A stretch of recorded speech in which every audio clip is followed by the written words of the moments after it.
Պարոն նախարար, կանանց գումարտակի նոր զորանոցի բացման արարողությանը պատրաստ ենք։ Մարտի 10-ին Հայաստանի Հանրապետության Պաշտպանության նախարար Սուրեն Պապիկյանը մասնակցել է կանանց գումարտակի շենքշինության բացման հանդիսավոր արարողությանը։ Ողջույն ձեզ։ Ողջույն, պարոն նախարար։ Շնորհավորում եմ նորամուտի կապակցությամբ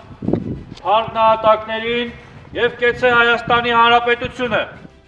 Կեցե, կեցե, կեցե։